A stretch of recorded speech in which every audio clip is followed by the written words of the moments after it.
Diolch yn fawr iawn, Elin. Ie, ddar ni gyfarfod gynta yn Aberystwyth. Na i ddim deud pryd oedd hynna. Cwpl o flynyddoedd yn ôl. Ie, braf bod yn ôl yma, da. Yn gilydd, diolch yn fawr iawn. Wel, diolch i chi am fentro allan o noson fel heno hefyd, da. Diolch am y gwahoddiad i draddodiad Darlith hon eleni. Mae'n gryn anrhydedd. Ac mae'n dda cael manteisio ar y cyfle hwn i wyntyllu rhai sylwadau a syniadau ynglyn â llenyddiaeth Gymraeg Oes y Tuduriaid. Fy man cychwyn yr astudiaeth y gyhoeddwyd gan Caerwyn Williams yn 1983. Dyneiddwyr y Gymraeg yng nghyfnod y dadeni. Mae'n trafod y gwahaniaethau rhwng, fel ydych chi'n gweld yn y siart, rhwng ar y neillaw y math o eirfa y lunwyd gan Beirdd megis Gwilym Tew yn y 15fed ganrif, a Griffith Hiraethog a William Llun yn yr 11fed a geiriaduron go iawn ar y llaw arall, gan bwysleisio arwyddocâd cyfraniad William Salisbury.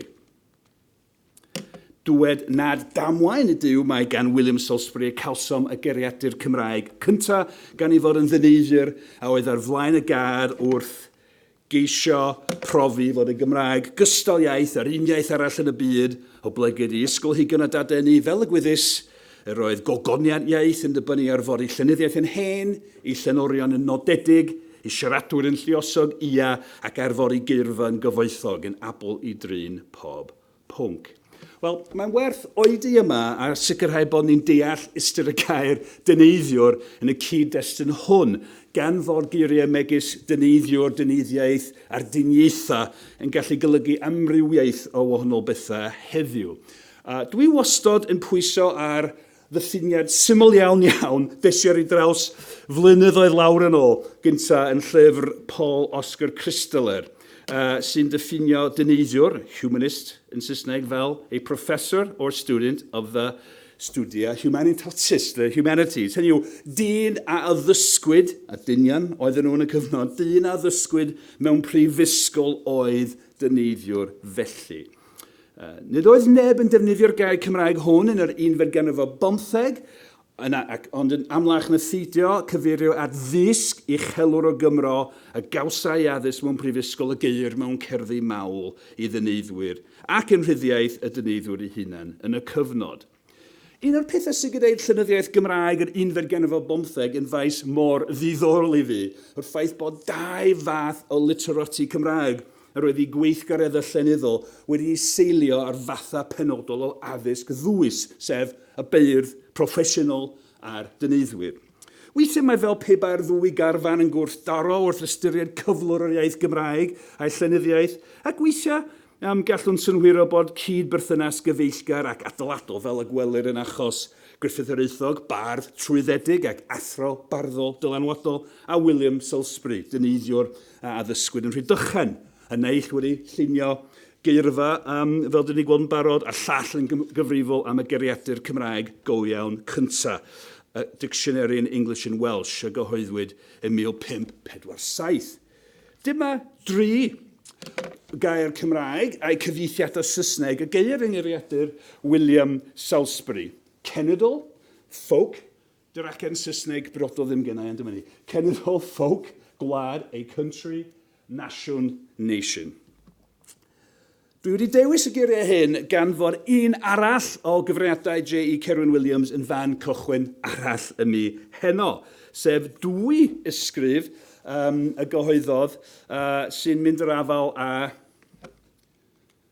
wel, yn gynta, yr un yn gyhoeddodd yn 1972, Twf Cenedlaetholdeb yng Nghymru'r Oesau Canol, a'r ail Cenedlaetholdeb yng Nghymru'r Oesau Canol yn 1993. Fel y gwelwch chi, adeiladodd Peredur Lynch ar y gwaith arloesol hwn pan droddododd y ddarlith hon yn y flwyddyn 2004, proffwydoliaeth a chenedligrwydd yng Nghymru'r Oesau Canol, ac ymhelaethodd Peredur arni 2 blynedd wedyn yn y gyhoeddiad pwysig hwn, proffwydoliaeth a'r syniad o genedl. Mae Caerwyn Williams yn trafod tystiolaeth ac rwyf yn ei ddyfynu fyma, tystiolaeth sy'n argyhoeddi bod y Cymru wedi dod i ymwybod i bod yn genedl yn gynnar iawn yn ei hanes ac mae'n ychwanegu bod cenedlaetholdeb wedi dod yn rhan o'r ymwybod hwnnw gryn amser cyn diwedd yr oesau canol. Adeiladau Peredur Lynch ar y dadleuon hyn gan ateb yn fanol wrth ddadleuon rhai o ysgolheigion yr 20fed ganrif a faentimiau mae ffenomen fodern yn unig yw ymwybyddiaeth genedlaethol o'r fath. Wel, gan fod damceniaethau ynglyn â chenedlaetholdeb yn un o brif feysydd ymchwil fy nghyfaill Richard Wyn Jones, sy'n clywed amdano mae gyda holais o am i farn unteb ar yn wrth i'n paratoi'r ddarlith hon, a dywedodd fod tuedd gyffredinol bellach i dderbyn, a dwi'n i ddyfynu mewn text WhatsApp ges i gyda fo, bod greiddiau dyfnach na'r cyfnod modern gan bron pob cenedlaetholdeb. Ac y bydda dadleuon Caerwyn Williams a Peredur Lynch yn gymeradwy gan fwy neu lai pawb call yn y maes ebyn hyn. Richard Wyn Jones a ddefnyddiodd yr ansoddair hwnnw call gyda llaw. Wel, trwy fynd yr afal a'r traddodiad proffwydol, mae Peredur Lynch yn cynnig casgliad cyffroes iawn, sef bod ymwybod cenedlaethol neu'r syniad o genedl yng Nghymru'r Oesau Canol a'r cyfnod modern cynnar yn gysyniad agoleddyd y tu hwnt i gylch cyfyngedig yr elit llythrennog. Wel, a minnau'n trafod beirdd proffesiynol a dyneiddwyr Cymraeg yr 1915 heno, rhaid cydnabod neu gyfadda neu gyffesu mae canolbwyntio ar yr elit llythrennog yn unig y rwyf yn hyn o drafodaeth. Eto, credaf fod agwydda ar y testunau a fydd dan sylw gen i sy'n ogleisio o ddiddorol o safbwynt Hunaniaeth Genedlaethol Gymreig yn Oes y Tuduriaid. Bydd y testunau hyn yn gyfarwydd iawn i lawer ohonych chi, dwi'n gwybod. Yn wir, gellir dweud i bod nhw'n destunau canonaidd ar lawer ystyr. Yn wir, dechreuwn y bardd a ystyr yn aml yn bencerdd pwysicaf ddechrau'r 11 ganrif o 15 Tuduraled a'i gampwaith mwyaf yn ôl rhai, Cywydd, Cymod, Hwmfreb, Hywel, ap Siencyn a'i Geraint. Mae'n debyg bod y cywydd hwn wedi ganu tua 1521 yn ystod ail ddegawd teyrnasiad Harri'r Wythfed. Y cefndir oedd anghydfod hir barhaol rhwng yr uchelwr Hwmfre ap Hywel o Ynys Maengwnt, Tywyn, Meirionnydd a'i berthnasau dylanwadol teulu Nanau. Gyda chyfeiriad chwedlonol pwrpasol, mae'n rhybuddio'r uchelwyr rhag periglon rhwyg deuluol o'r fath, trachas gwaed trwy achos gwan y ddig ymladd i gamlan. Wrth y modd o hynna. Fel y chwalwyd teyrnasiad neb llai na'r Brenin Arthur ei hun gan frwydr apocalyptaidd camlan yn ôl y traddodiad, gallai'r ddadl bresennol medda dan seilio'r gymdeithas Gymreig gyfoes. Wedyn, gyda rhagor o gyfriadaeth chwedlonol neu ffug hanesyddol, sef un wedi seilio yn traddodiad hynod boblogaidd y Brita, cyfuna Tuduraled ganmoliaeth i Hwmfreb Hywel a'i rybydd. Bwrw tŷ sydd haws British Isle no'i godi enwog adael. Dwed i fod yn debyg i Fritis, y cyntaf o frenhinoedd arwrol yr hen Fritaniaid, ac felly mae'r rhybydd ynghylch natur ddinistriol y ffrau yn ennill gwedd bwysfawr yr hen hanes hwnnw, gan beri'r darllenwyr neu'r grandawyr fyfyrio ynghylch diwedd yr hen dirnas honno. Un o themau canolog y gwaith hwnnw yw'r ymladd rhwng yr hen Fritaniaid neu'r hen Gymru a'r hen Saeson. Hynny yw, un o themau canolog y Brit y Brenhinedd yw'r ymladd rhwng yr hen Fritaniaid a'r hen Saeson. Felly, gyda'r thema hon wedi sefydlu yn y modd hwn, mae Tuduraled yn rhybuddio'r uchelwyr cynhennus y gallant hyrwyddo buddiannau Saesneg ar draul Cymru. Cymru yn waith, caim o'r noethu Loegr yn well yn llygru ni. Ac mi fydd y cwpled yn gyfarwydd iawn i lawr ohonych chi. Mae'n wir, fel y noda David Johnston mewn trafodaeth graff, fod Tuduraled yn ein hannog i ystyried y gwahaniaethau rhwng yr hen arfer Gymreig o ddefnyddio canolwyr i lunio cymod a'r drefn gyfreithiol Saesneg gyfoes. Felly ar un wedd, mae'r llinellau hyn yn erfyn ar Hwmfreb Hywel i beidio a rhoi air ymhocedu'r cyfreithwyr Saesneg fel y gwneud cymaint o uchelwyr Cymreig yn y cyfnod.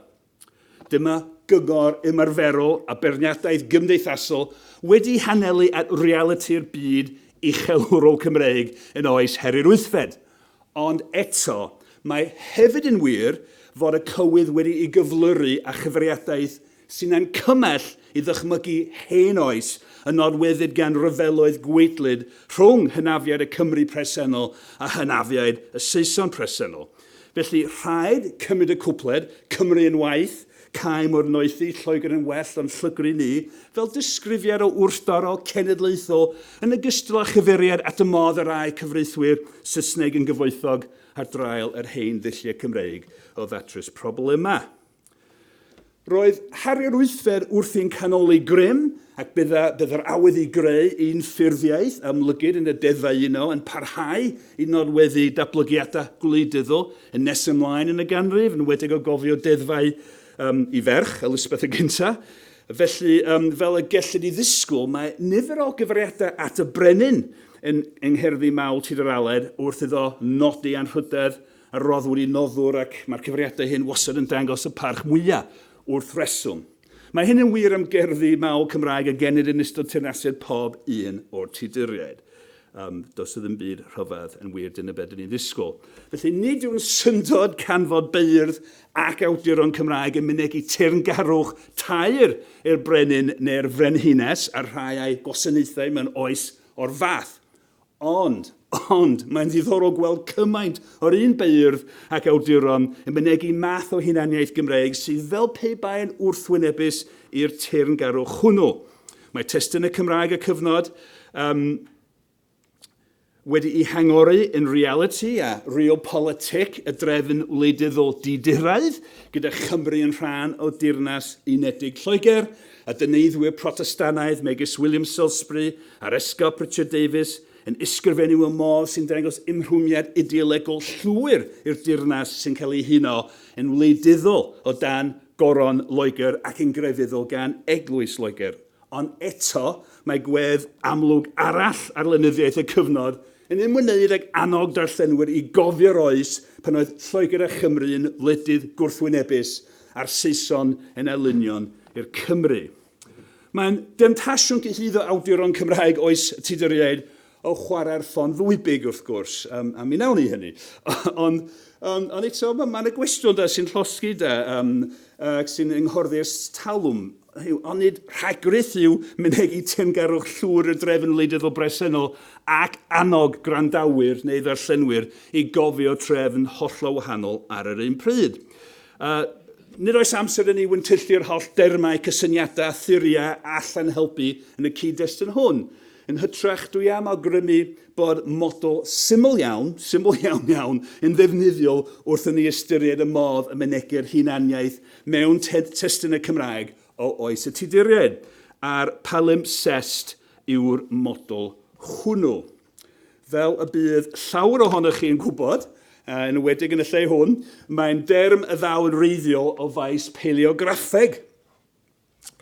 Mwyn disgrifio dalen mewn llawysgrif gyda hen haen o ysgrifen a gellir ei chanfod o dan haen ddiweddarach o ysgrifen. Yn dibynnu ar gyflwr y llawysgrif a'r dechnoleg a ddefnyddir, mae'n bosib darllen y ddau destun, mwyn y lair ar un pryd, ac achos yma os ydych chi'n gallu darllen Copteg ac Arabeg, ydych chi'n gallu darllen y ddau destun.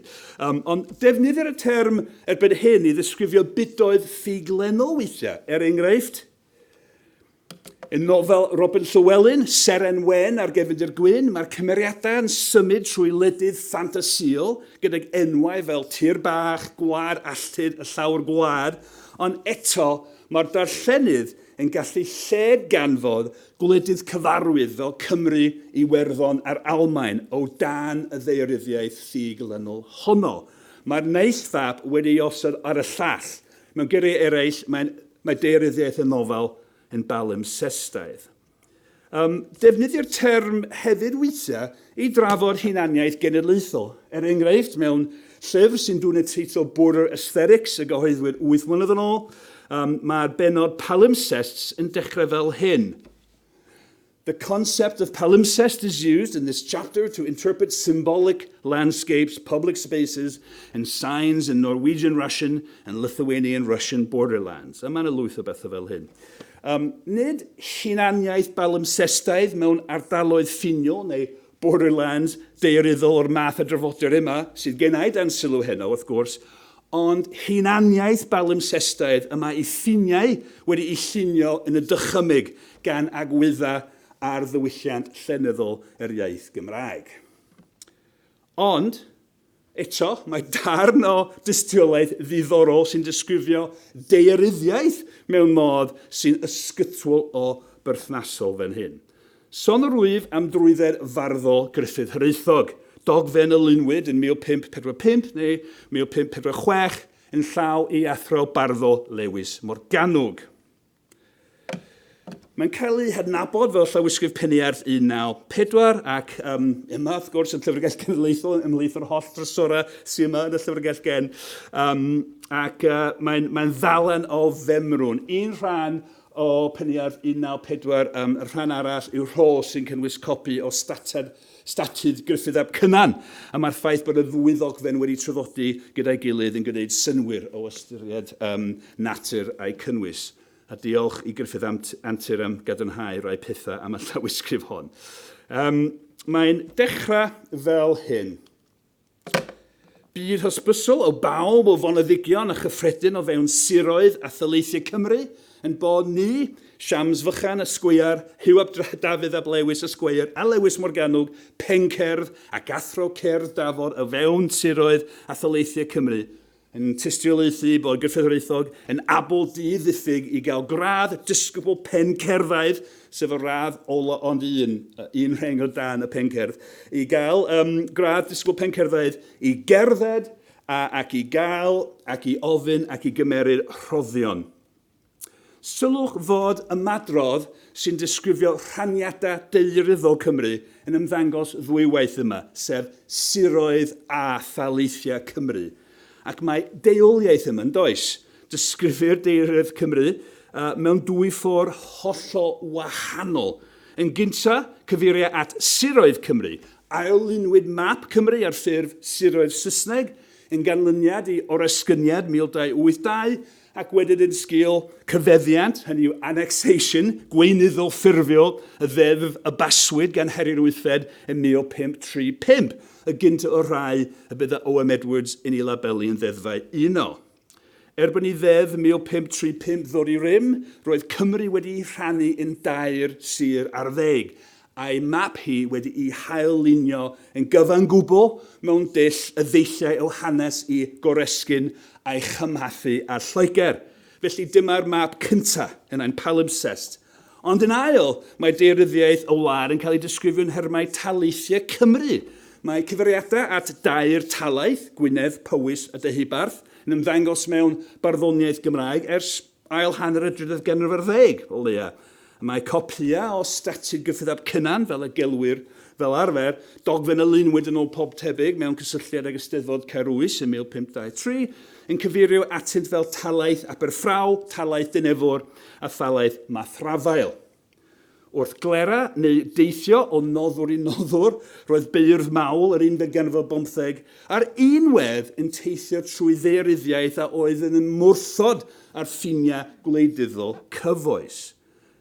Daearyddiaeth y dychymyg barddol Cymraeg ydoedd ar un wedd. Felly mae'r ddogfen hon yn datgan y dylai pawb o fewn siroedd a thaleithiau Cymru nodi bod Gruffydd Hiraethog yn deilwng ei radd ac wedi drwyddedu I deithio trwy'r wlad mwyn canu mawl I noddwyr y derbyn rhoddi'n ganddynt. Ac mae'n disgrifio statws un o'r dynion sy'n cyd-ddylysu'r radd Lewis Morgannwg fel Pencerdd ac Athro Cerdd Dafod o fewn siroedd a thaleithiau Cymru. Mae'n ddaearyddiaeth palimpsestaidd. Gwelwn fap Cymru mewn dwy ffordd hollol wahanol ar yr un pryd, gyda map gweinyddol ymarferol cyfoes sy'n ddrych i'w reality, hanes ar drefn diduraid bresennol wedi osod ar ddull y dychymyg barddol Cymraeg o ganfod daearyddiaeth y wlad.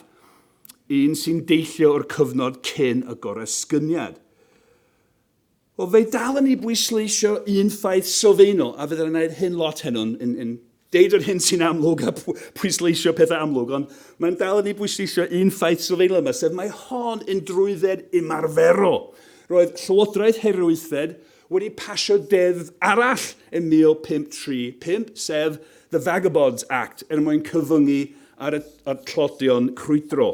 Yn ôl y gyfraith, ni allai rhywun grwydro wlad a gofyn am rhoddion heb drwydded. Roedd yn rhaid i feirdd mawl proffesiynol Cymru, felly fyw yn unol a realiti'r drefn gyfreithiol gyfoes. Felly roedd angen trwydded i ddylusu'r clera. Ond mae'r clera hwnnw hefyd yn cael ei ddylusu yn hyrma'r hen fap barddonol Cymraeg.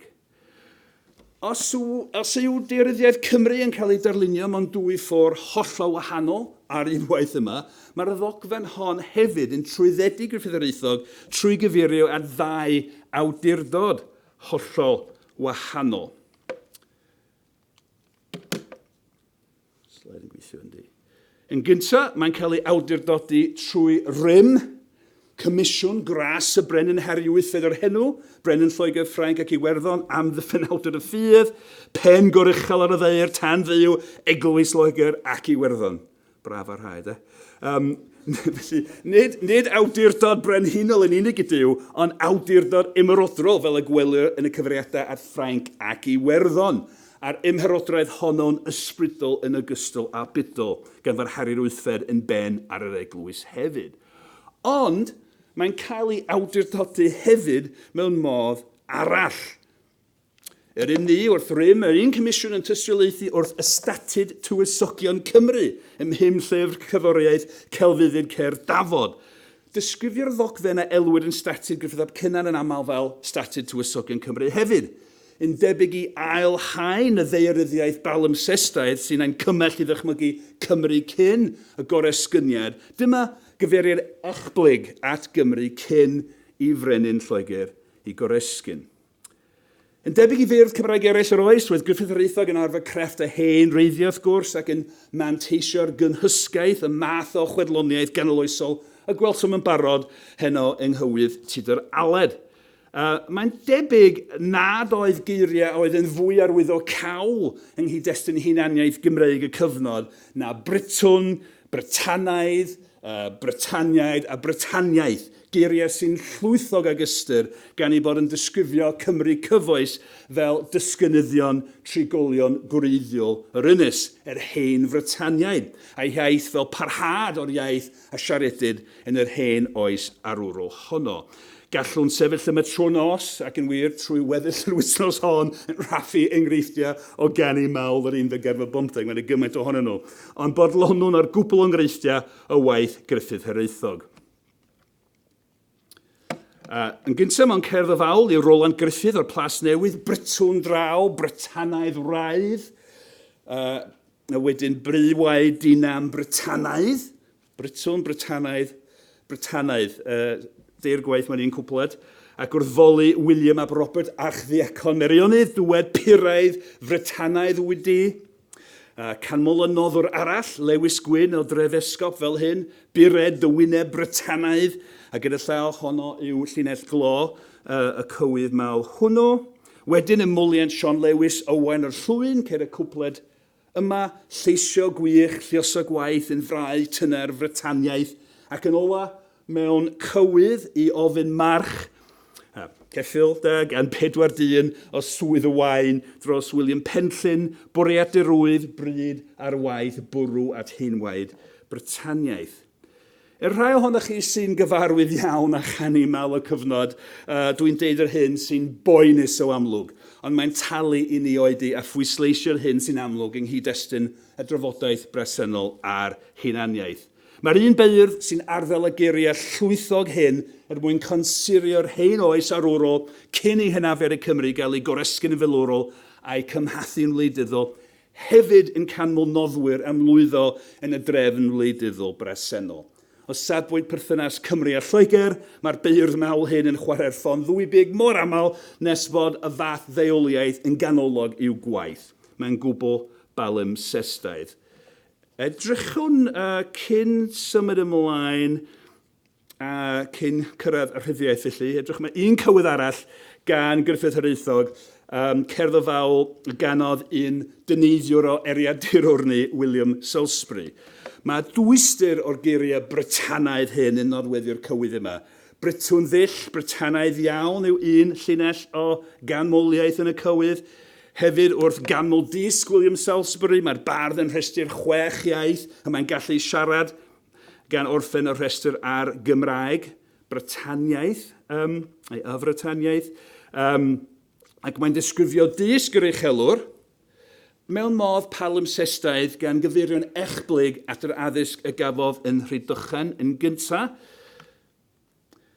Fy wrd y gorff, wrdau gyd, foddion y 7 gelfyddyd, istriw holl, soffistri hen, yw'r dichell o Rhydychen, rhoi dadl perad y dwyd ac ar ddisg rhagor i ddwyd. A ie, disg allweddau'r y cyfnod o ran y dyniddiaeth, wrth gwrs. Ond cawn hefyd y cwpled hwn yn y cywydd sy'n disgrifio William Salisbury fel noddwr hael yn ei lys, yn gwledda gyda'r bardd cefntybio. William Wyd a eilw am wyn, William Urddoeth fel Merddin. Felly mae'n rhagori ar ddisg oherwydd yr addysg y gafodd yn Rhydychen, a mae hefyd yn urddoeth, yn fytholddoeth fel yr hen fardd Cymraeg chwedlonol, Myrddin. A na i ddim holli blew ynghylch Myrddin wyll, Myrddin emlys, mae'n cyfuno weithio yn y traddodiad dydan. Disgrifia Gruffydd Hiraethog ddisg William Salisbury mewn modd palimpsestaidd. Y ddisg newydd, gyfoes a hefyd yr hen ddisg Gymraeg. Gellir nodi enghreifftiau o wrthdaro dealluso rhwng Beirdd y Dyneiddwyr, Ymryson Hirfaeth, Edmund Pris a William Cynwal, a dwi'n edrych ar olygydd yr ymryson yma heno fan. Ymryson rhwng Edmund Pris a William Cynwal yw'r enghraifft amlyca, mae'n siŵr yn da. Ond cawn yn ymwneud Gruffydd Hiraethog a William Salisbury berthynas adeiladol rhwng bardd proffesiynol a dyneiddiwr. Cynhyrchodd y berthynas adeiladol hon un o'r llyfrau cyntaf i gael ei gyhoeddi yn Gymraeg, i gael ei argraffu, sef Oll Synwyr Pen Cymro, gyhoeddwyd yn 1547.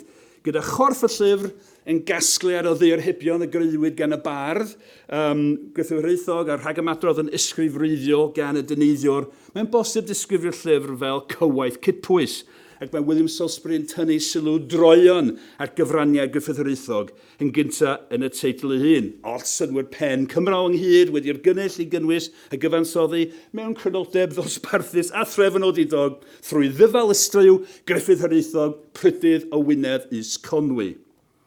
Wedyn, yn ei rhagymadrodd, mae William Salisbury yn defnyddio holl rym i rethreg ddyneiddio flodeuog i bwyso'n drwm ar y darllenydd i ddiolch i'r bardd Gruffydd Hiraethog a chydnabod ei gyfraniad. A dyn ni'n galw peth felly yn blackmail emotional heddiw, dwi'n meddwl, de. A mae o'n drwm fyma. Felly wrth ysgrifio darllenwyr y ddyla wneud hyn, mae'n ysgrifennu yn dambaid. Pwy rai a nis darfydd yn ddigenhedlu yn rhy bell na ddywedynt hawddymor eto i Gruffydd Hiraethog dros i ddearhebion. Dyma'r dyfyniad. Fel y gwelwch, cefais deitl fy narlyth yn y neilleb y geir yma mewn cromfachau, a nis darfu iddyn ddigenhedlu yn rhy bell, dŵer William Salisbury, y dyla'r darllenwyr ddiolch i'r bardd Gruffydd Hiraethog. Yr ystyron yr Rydd Garedig Broffesiynol Cymru am ddigenhedlu yw colli bonedd a dirwio, to degenerate yn Saesneg.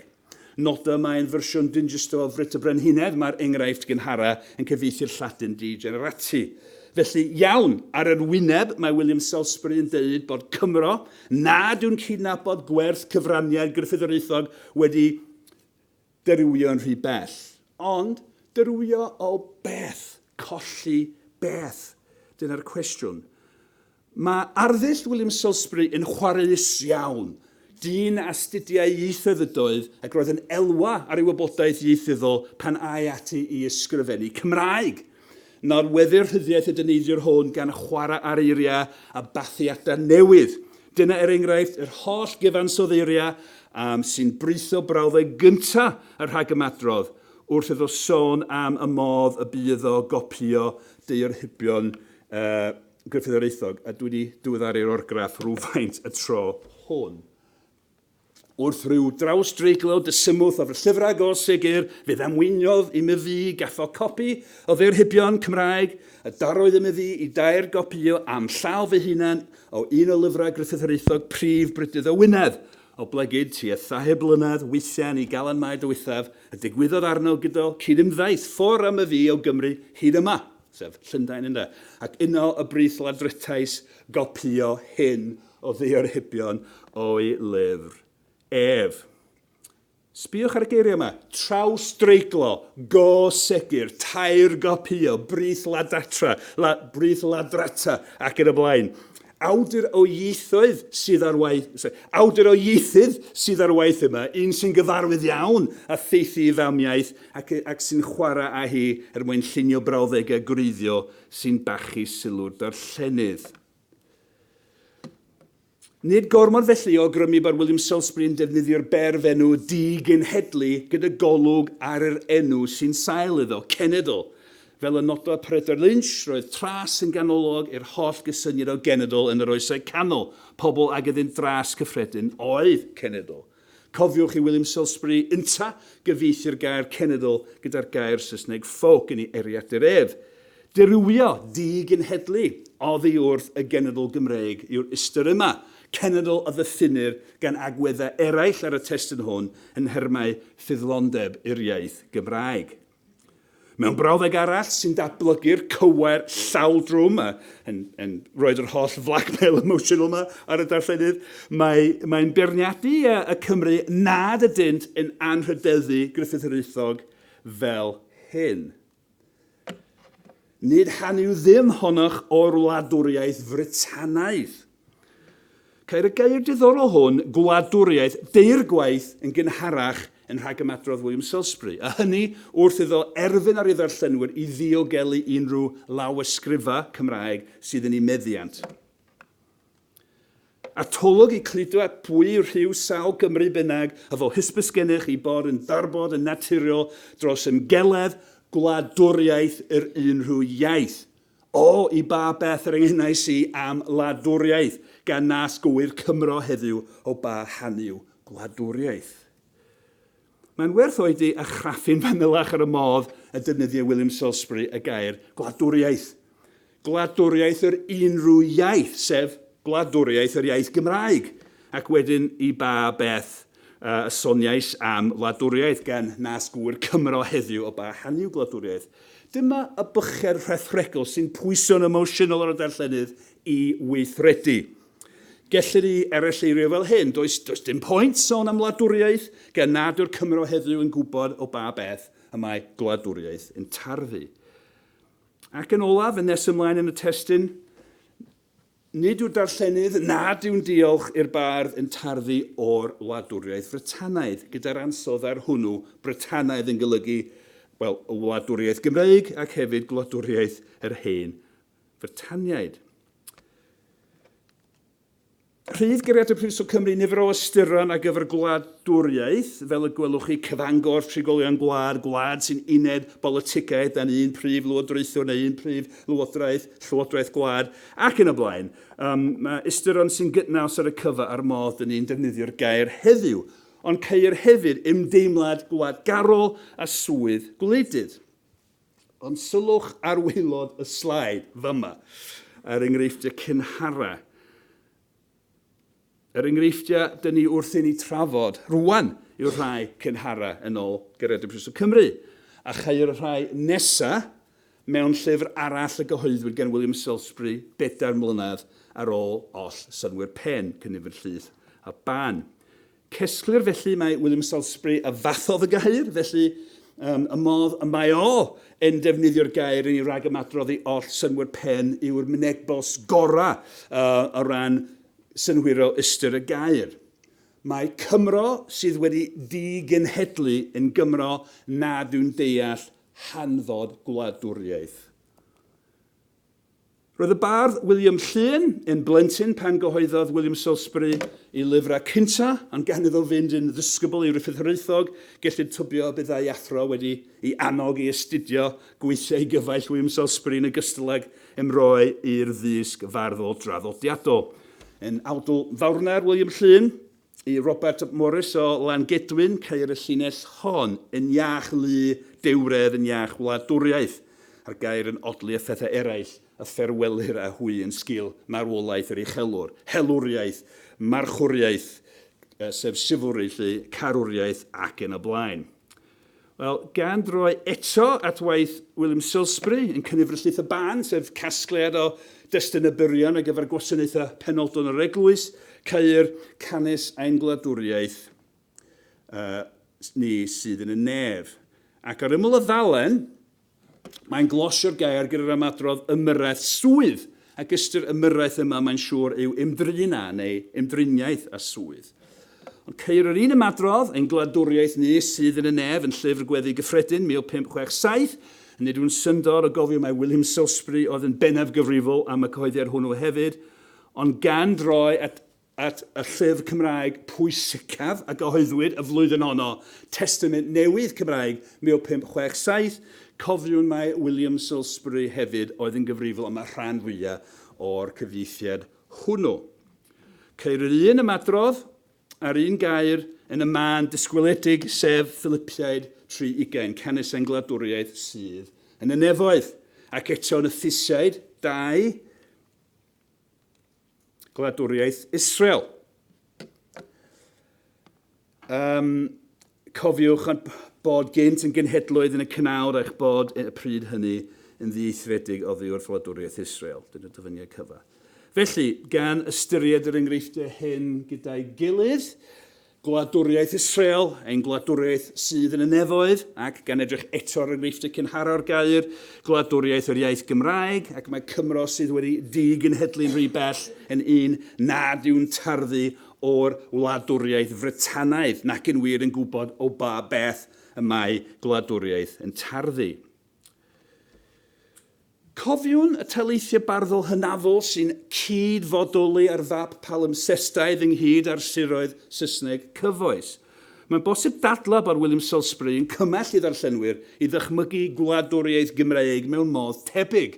Mae'n greadigaeth lenyddol sy'n foddi gynnal y chreu math penodol o hunaniaeth Gymreig. Un a oedd yn danbaid annibynnol ac yn drwyadol Gymreig ac eto'n rhan o balimpsest ac yn hwysau ffurflondeb i'r dirnas a ddyffynid gan reality gwleidyddol y ffaith bod Cymru yn rhan o Loegr.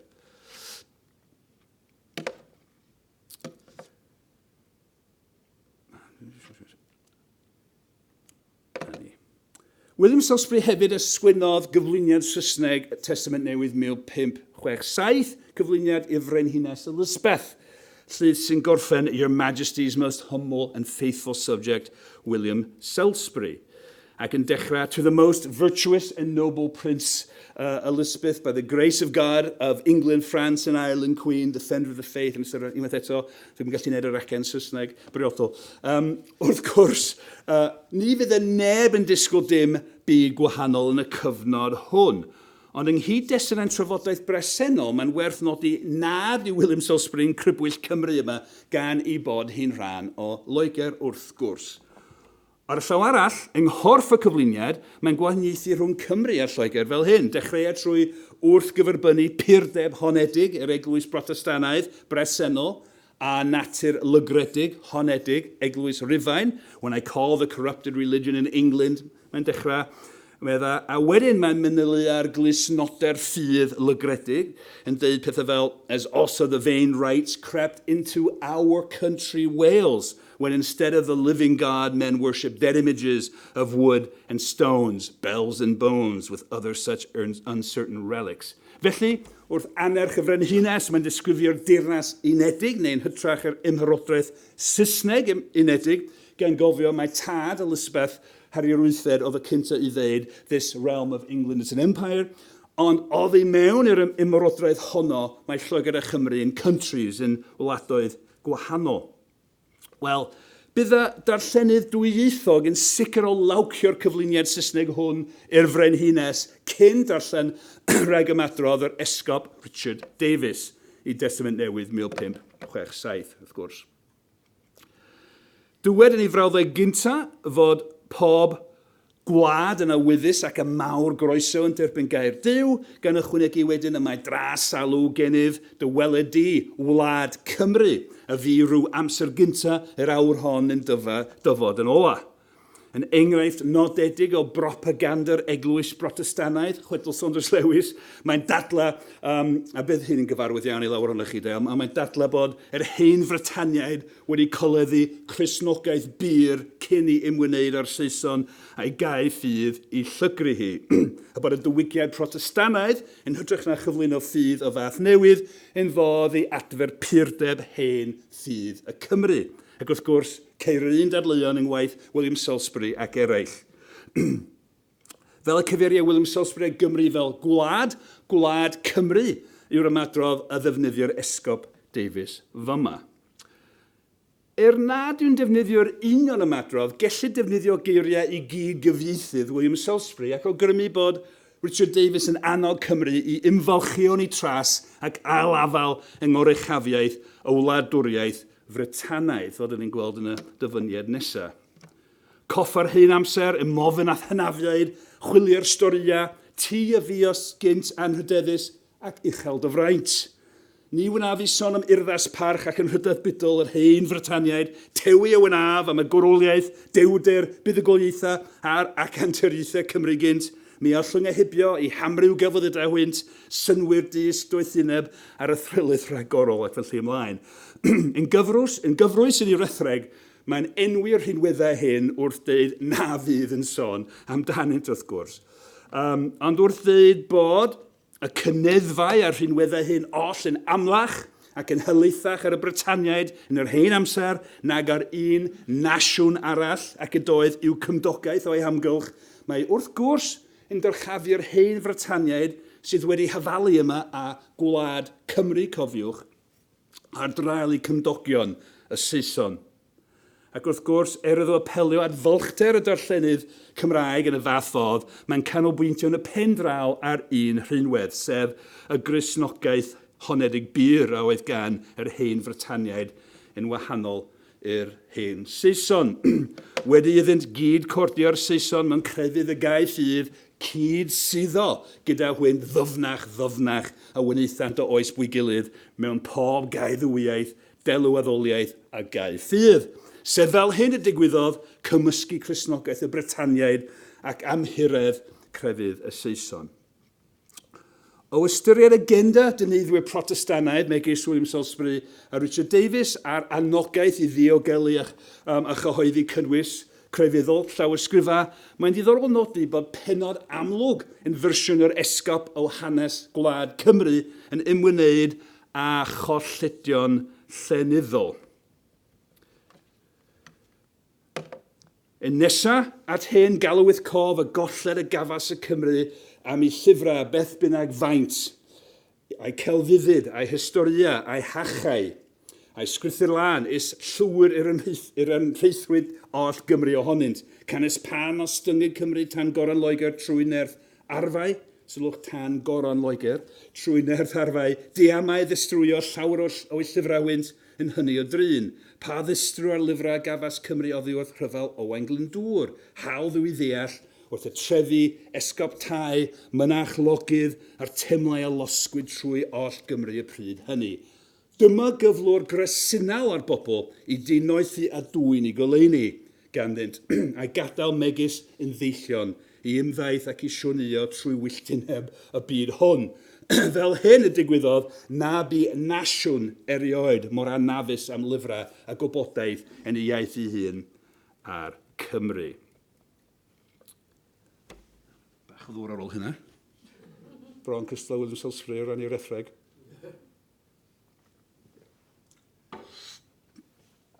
Yn syth Richard Davies, mae'r Cymru yn bobl, well mi ddeud hyn eto, yn ôl Richard Davies fyma, mae'r Cymru yn bobl ac yn wlad ac yn nasiwn.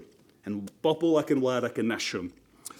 Dyn o'r geiriau mae'n ei defnyddio. Ond yn fwy na hynny, mae'r nasiwn honno yn cael ei diffinio i raddau helaeth mewn gwrthgyferbyniad a'r gelunion hanesyddol y Saeson, neu fel y cawn ar ddechrau'r dyfyniad hwn, coron Loegr. Dyma enghraifft drawiadol o hunaniaeth balimpsestaidd, dwi'n meddwl de. Mae cyflwyno'r rhagymadrodd hwn yn pwysleisio'r ffaith mae esgob oedd Richard Davies, ac mae'n werth deud, unwaith eto, dwi'n neud hyn lot heno, mae'n werth deud yr hyn sy'n amlwg fan hyn. Roedd yn esgob yn eglwys Loegr, ac felly yn gwbl dirncar i goron Loegr. A fraid dweud, y Frenhines Elizabeth yn wir oedd pennaeth neu Supreme Governor yr eglwys honno. Ac eto mae'r esgob yn cymell i ddarllenwyr Cymraeg i ddychmygu cyfnod yn hanes i nasiwn pan oedd yr hen Fritaniaid yn rhyfela ar Saeson, y phan oedd Gwlad Cymru yn rhyfela â choron Loegr. A hynny mwyn dyrchafu'r rhinweddau Cymru fel pobl, gwlad a nasiwn. Teimlaf mae'r unig ffordd o ddarllen rhagymadrodd Richard Davies a gwerthfawrogi i holl hynna yw trwy i ddarllen fel mynegiad o hunaniaeth balimpsestaidd a'i dderbyn fel testyn sydd ar y neillawr yn perthyn i'w gyd destyn hanesyddol uniongyrchol ac yn hyrwyddo un ffurfiaeth grefyddol a gwleidyddol teyrnas Elizabeth y gyntaf, ac ar y llaw arall yn annog darllenwyr i gredu bod Cymru yn bobl ac yn wlad ac yn nasiwn sydd wastad wedi bod ar wahân i weddill y deyrnas honno.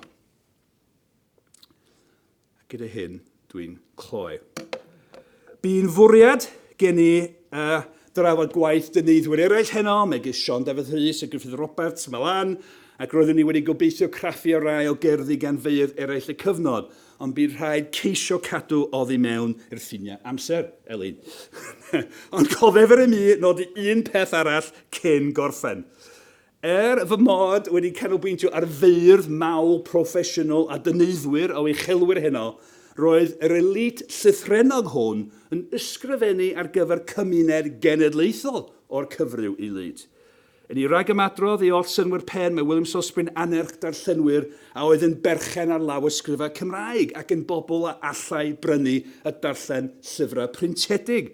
Ond mae'n ei darlunio fel pobl sy'n perthyn i genedl y gellid digenhedlu yn rhy bell oddi wrthi. Yn yr un modd, mae darllenwyr tybiedig y dynheiddiwr yn bobl a oedd i dibef yn gyfrifol am gynnal gwladwriaeth yr iaith Gymraeg. Ni ellir osgoi'r canfyddiad bod yr iaith Gymraeg yn ganolog i'r genedl Gymraeg, wrth gwrs.